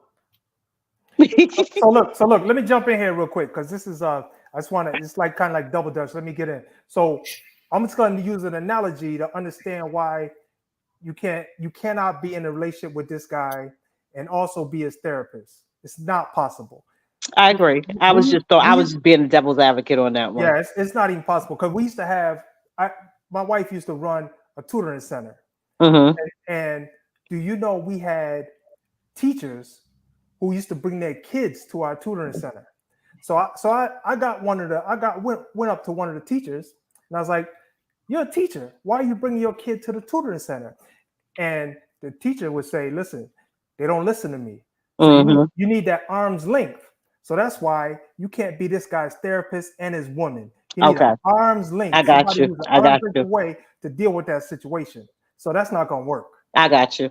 You're right. Well, it wouldn't work in the beginning because he said before you date me. So if we stand on topic, I ain't gonna date him. So we wouldn't have that problem in the first beginning. So I'm gonna listen to you and I'm gonna take your warning and I'm not gonna date you. Yeah, good point. I'm gonna listen to We what can you be thinking say. and like checking, but I am not. And what I see an attention seeking whore. You can't tell me he didn't post this to get these, whether it was a man or woman, to get all these superheroes to come to their inbox and say, I'll help you. Because again, you can't there are offer Captain genuine Saver love. hoes out here. Right. You can't offer genuine love with all those restrictions. I love you, but I don't trust you. I love you, but I'm not gonna talk to you. I love you, but I'm gonna ignore you. I love you, I'm gonna treat you like shit, but I'm gonna give you the best love you ever had. Those things can't coexist. So I can't even give him credit for being self-aware. If he was self-aware, he would say, listen, if you want to have sex, I'm grateful, but I'm not dating. I'm taking myself off the dating market. You cannot be self-aware and think you can date in that condition. Right. That's a plea to come to my inbox and tell me what you're gonna do for me to make me feel better. Because we've seen both men and women use that. Oh, I'm damaged. What was the first the one that started off? Oh, I'm ugly. I can't never get a woman. That's all a dude got to say. Here comes from you not ugly. You not ugly. That reverse psychology. Yeah, but you can't say. Listen, before you date me, know that I got an STD. Know that I got ED. Know that I don't have no job. Know that I don't have this. But I'm gonna give you the best loving you ever had. Yeah. No, you don't have any of the qualifications to do this. That's not okay. So I admitted I got a limp dick. That's not being self-aware. That's me putting out a warning, but I'm still trying to connect you. And I see it, whether it's a man or a woman. You gave up too much to say you could never be. You can't be. Yeah. You cannot love. You don't love nobody. That's right. I ain't gonna trust you. I'm gonna shut you out. Right. So just say you want to have sex, and more women will go for that because that's all you're saying you want to do. Don't date me, but sex me. Jump in my inbox and tell me how you want to help me. And that's what I got from it. There was no, it was like, oh, y'all shouldn't talk bad about him. This is the problem. No, that ain't the problem. The problem is him posting on social media. That's some shit. That's some shit that if me and Philip having a conversation, if Philip want to say that to me, then me and Philip can work on something. But the minute he put on social media, you're an attention-seeking whore. Nobody goes to social media for true information. I put shit on the page to see if people got ideas. But if it was mine, I would never put that. Especially knowing the way that people get ripped apart daily on social media. You really expect these thousands of people to have true compassion for you? Look at the way they rip Will and Jada. Are you shitting me? Look at how they rip Tyrese for crying. Who the hell do you think you are that you can put something this toxic out into the universe and then expect people to be like, oh, the only thing you're going to attract with that is another damaged human being. Oh, let's love on each other because everybody turned their backs on us. And it's a recipe for disaster. Don't do it. Right. He's looking for a victim. Yeah. And but this goes back to so Philip brought this up, so we're gonna blame Philip for this. The girl that claims she slept with 35 men at 31 years old. I did the math. Had she started having sex at 20, that's around 3 guys a year. And I'm seeing all these dudes say, oh, that's too many, that's this, that's that. Oh, she for the street, she for the...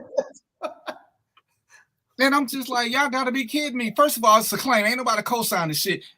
And it shows how emotional men are. It shows how emotional, some of these dudes are. Because as Philip said, I don't own her body. What she does, I want her to be honest. I just don't want her to tell me the truth. So if Trina slept with 65 guys, if I ask that dumb ass question and she tell me, how is she wrong? She don't want to lie. Oh, because I need for it to be truthful to me all the time. But she can tell me a number that she won't get punished for. Why does it concern you? And most of these, I was so proud of the men who say, you know what, I would be in that line too, because she's still a good looking woman. But 3 is, who determines whether or not 3 a year is too many? Malcolm 3 a year is. Malcolm X said, never ask a woman how many men she's had, because she's either going to lie or she's going to tell you the truth and you're going to wish you never asked anyway. So at the end of the day, it's not an answer that y'all really want to know. And for me, as far as I'm concerned, it's one of those things is to the women, we laugh inside because it's like, If only you knew. If only you knew. You know, y'all said, "Oh, my woman only had." If And then only it y'all makes can't me tell the laugh. difference. Yeah, they can't tell the difference between if the pussy had 3 dicks Right. or 300. The shit Because we snapped right shrink, back. we're like elastic and we shrink back. Right. It come And right any back. real woman knows how to do it, so it doesn't matter. Any real woman knows how to tighten her shit back up. So you wouldn't know if I had somebody yesterday, if I had 5 yesterday and 1 today, you wouldn't know it because I know how to take my stuff back. But that ain't my situation. I'm just saying. What you got, Mo? They don't know. No, I was just gonna say, I really think the crux of the issue is that her numbers are higher than most of those guys' numbers. No, it's their And that's ego. what- The that's- problem that's is what ego. That's what they upset with because she got Problem higher is numbers. always ego. That's what I'm saying. Her numbers Yeah. are higher, so they're like, damn, I only had two women. So, Right. It's always ego when it comes dealing with men with a woman and her body count, with a woman with another man. It's always their ego. They can't put that to the side. And it's like, why? I don't understand. It's still confusing to And this day. that's why we have to lie so much because we have to Right. lie Because their to a ego man's can't ego. handle The same it. way they lie to appease to our vanity or whatever, and our egos too. But it's like the bulk of people cannot handle that raw truth. They just can't handle it. So this is a little off topic, but then there's the flip side too, where most men want a woman who had zero body Experience. count, but know how to do everything. Right, but got all the You know what I mean? experience, can get the best head, everything in the world, but she ain't never had nobody to know what to do, right? Right, that part. You That part. You want to freak in the street, but she ain't got no training. Philip, what you got? I see you shaking your head, brother. What you got?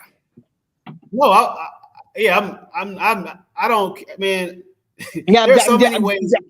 Whatever we're trying, whatever the motive is, if the motive is pure and you're just trying to figure out like her past or like her character, there are so many other ways to find that out without asking that question. You cannot verify it. Like it's like how are you going to ever verify it? And because she knows why you're asking, and you can't verify it, it is purely about your ego. And what I found is that it's men who act like it is. You can tell that they don't get it a lot. They're not the kind of guys that just have had a lot of experiences because they're trying to measure it up against whatever they think their ability is or their ability to please you is. I don't even when I approach a woman, if we're talking, I don't even bring up sex. I deliberately don't bring up sex because we're gonna get there. But I'm trying to find out all the other ways that we are aligned or are unaligned, so that when we do get there, it will mean something for the both of us. It's a dumb question. It yields no fruit. It's just and it goes back to the ownership thing. Like no, it's just pointless. Yeah. Well, so I'll say I think there's a point. There's a point, and the point is I think most men are trying to find out if this lady has more experience than they do because she's gonna make him look bad when that time comes. You think that? Oh yeah, absolutely. If you got more experience than me and I'm coming in and we're gonna get together, I have some fear in the back of my head that I might not perform up to standards. But you might not anyway. It's just like my thing is nobody's betting 1,000. Like you're not knocking it out the park every single time. I don't care if you know the woman for 20 years. You're not doing it. So you're gonna have an off night. Yep. So what?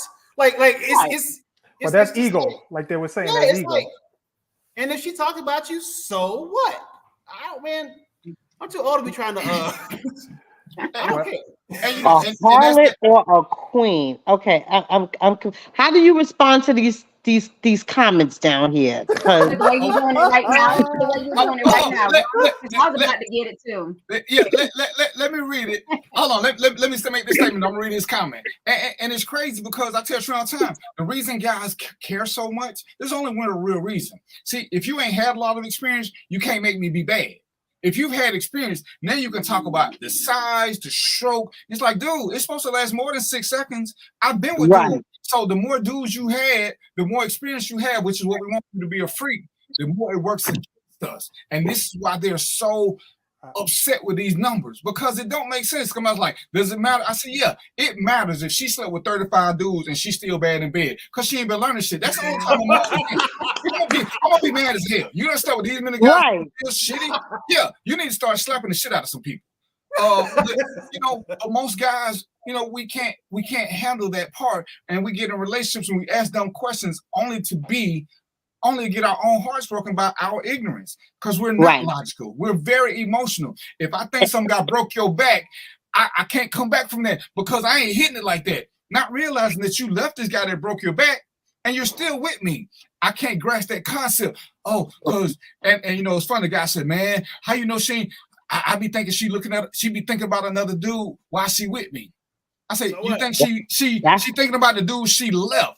Increase your stroke game, partner. Ask her what you got to do. But to have that, because you asked her a question about who she had good sex with, and it's funny, me and Trina went on the show, and the guy said, oh, I bet if I ask you this question, you can't be honest. Well, me and Trina have all kind of conversations because I want us to be friends. So what is it that friends don't talk about? Right. They talk about everything. I can tell you certain things about her. She can tell you certain things about me that have nothing to do with each other. We've had these conversations because this is not where our frailness comes into play. We realize that we had a past. We realize that we enjoy being single. We had fun being single. As friends, we should be able to talk about this, and she shouldn't be worried about, I don't want to really tell him about this dude because he gon'. No, I'm not. That was back then, and you still left him. So no matter how great that shit was, it wasn't great enough to keep you. And men cannot rationalize that portion of the game. But Bobby says a woman's body count is more about being a man and defending other males. If a man is a provider, does he marry a harlot or a queen? Men are so weak. A woman, education, income, and her social status define her. Which is so cute because what is defined as a queen? What is a queen? Right. What's the queen and what's the harlot? Did y'all notice Trina's accent when she said queen? She said, what is a queen? All of a sudden she was English. Did y'all? Seriously, because I swear, I see guys sitting there, oh, queen this, queen that. It's straight. Right, and she ain't no queen. Are you kidding me? If that's a queen, please don't call me one. I do not want to be a queen. Right. This is considered to be a queen. But at the end of the day, I know my mom told me a long time ago, it's not what you do, it's how you do it. That chick that you think is a queen, she probably got more bodies on her than the one you think is the harlot. Just because the harlot was dumb enough to go and sex all the dudes in her neighborhood and they was popping shit. She was sexing anybody. But that queen, she was messing with the hush mouth dudes, but she still got more under her belt. So how do you define that by her body count? You don't. Okay, Trina, I'm gonna need you and Sin to stop breaking some of these dudes' heart, because I'm gonna need y'all. You know what I'm saying? Because I was about to come in with a whole different position. Yeah, a lot of these women, these good women, if Holly Berry says she slept with 45 dudes, is anybody not gonna want to sleep with her? No, she just ain't never said it. You don't think she got dudes knocking down her door every 23 minutes? But she ain't never put it out there. So one woman put it out there, and we lost our mind. Let Beyonce say she slept with 40. Let Serena say she slept with 40. Y'all gonna still stand in line. To be 41. My woman ain't gonna do it. Okay. If that's what you believe, it's pure comedy to me. Yeah. That we can't, even if you just stick to Philip's level, where him and his girl can have conversations about who they find attractive and what they may or may not do. If you don't have that, and again, this don't work for everybody.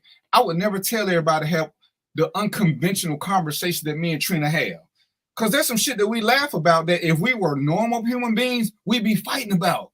So I accept the fact that we're different.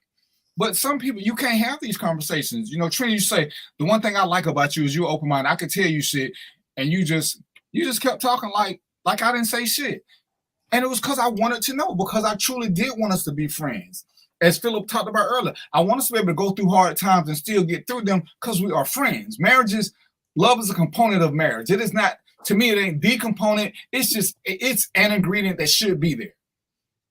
and ingredient. It ain't even the most important ingredient to me. The most important thing is that we can agree on certain things, that we have commonality in what we want our tomorrow to go. And it's crazy to hear guys, we worry so much about what happened yesterday. Y'all so concerned. Hell, she could have been a porn star. As long as when I go to Pornhub, I don't see a bunch of videos of her, I'm good. I don't want to see a bunch of videos.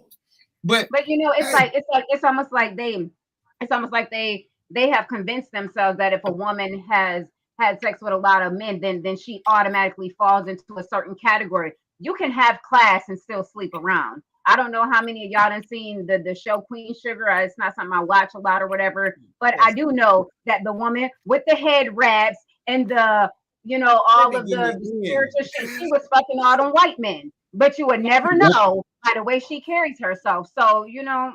Exactly. She was the fight the power sister, but she was definitely doing the right men. Yes, right. Yeah. Right. And that's that real life shit. Real life. I just got my alarm that we got to start getting ready to wrap up.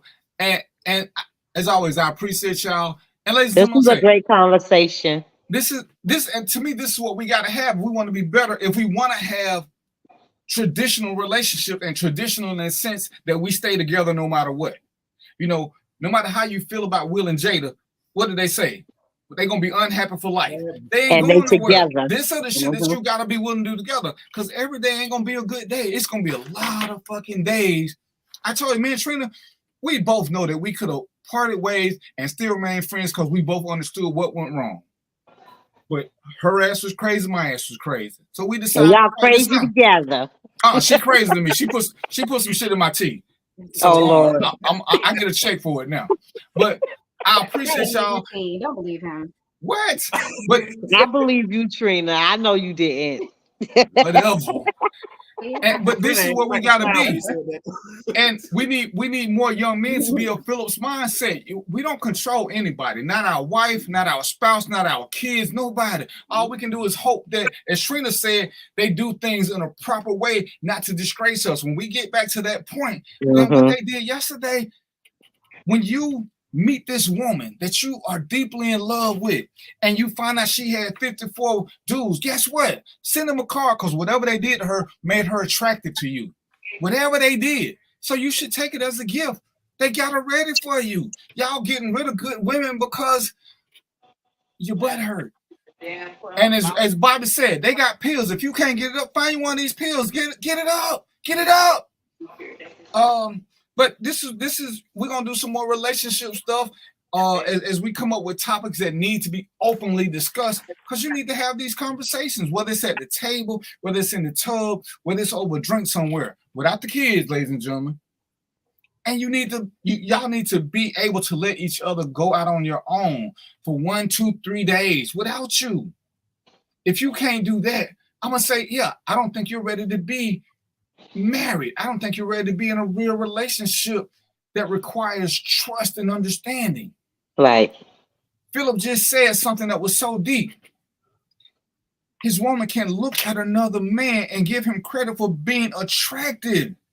Philip ain't the end all to be all. Mo ain't the end all to be all. DVP ain't the end all to be all. Why do we think our women, who are supposed to be our friends and soulmates, can't have real conversations with us? They can only have filtered conversations. And then y'all wonder where it went wrong. Because if she tells the truth, all hell gonna break loose. And this works well for women. Some women can't handle it either. Then you need to find somebody who's compatible with you. Somebody who ain't gonna say shit. They ain't gonna look the other way unless they punch you in the face so you can't see what they're doing right quick. Because it's crazy. But since I'm doing this, I want everybody to give out a parting shot because I control the mic. So, Sam, we're gonna start with you. Give us a parting shot and have some poetry ready next time. I'm gonna give you some topics so you can give us some poetic justice. You said what?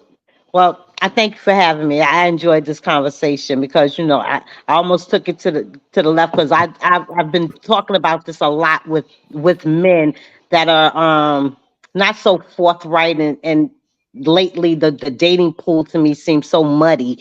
And I know we right here, y'all are relationships and it's marriage here, but I'm a single chick, and the dating pool, dealing and seeing these men today, it's a little scary.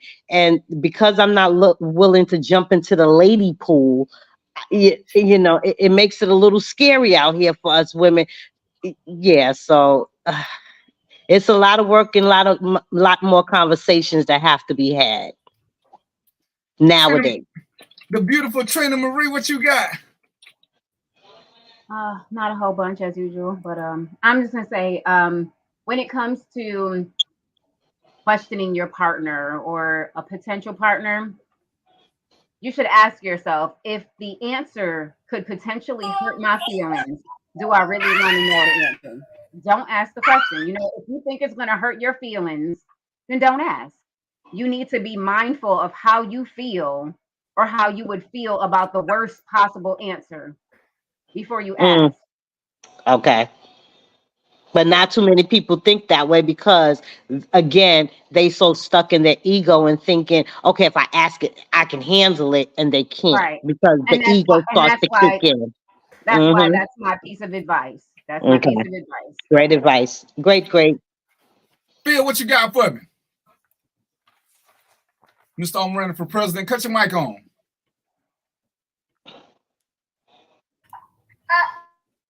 What you got for us? Hey, can y'all hear me? Yep. We can hear you, but I can't see you. You can't see me? I can see you. I see you. Can y'all see me? I see you. Somebody else. I don't know. Can y'all hear me? Yeah. I got a Zoom open and I got this. Hold on. Oh, okay. Can y'all hear me? Yeah. Okay, DVP hears you. His Zoom is on. Oh. Okay. Yeah, my Zoom. Yeah. Hold on, real quick. I got no parting words. Don't mind me right now. All right, what you got, Mo? All right, got four points. There is no one size fits all when it comes to when we talk about relationship. There's no one size fits all. Figure your formula out, not everybody's formula. Figure your formula out.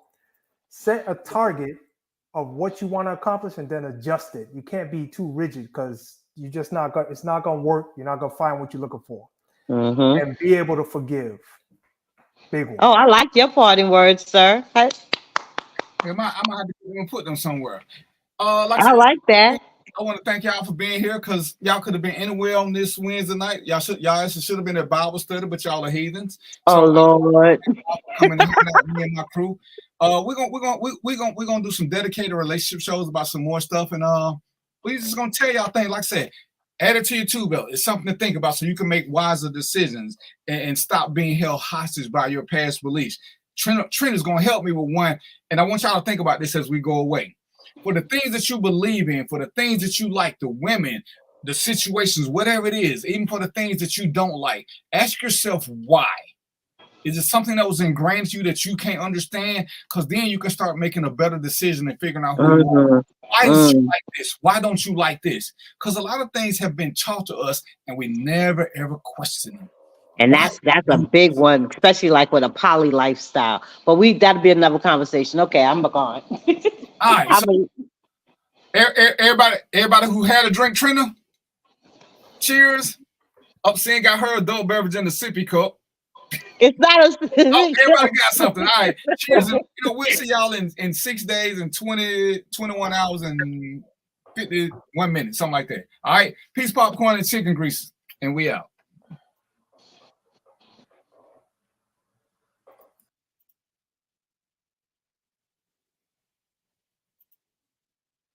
Bye, old man.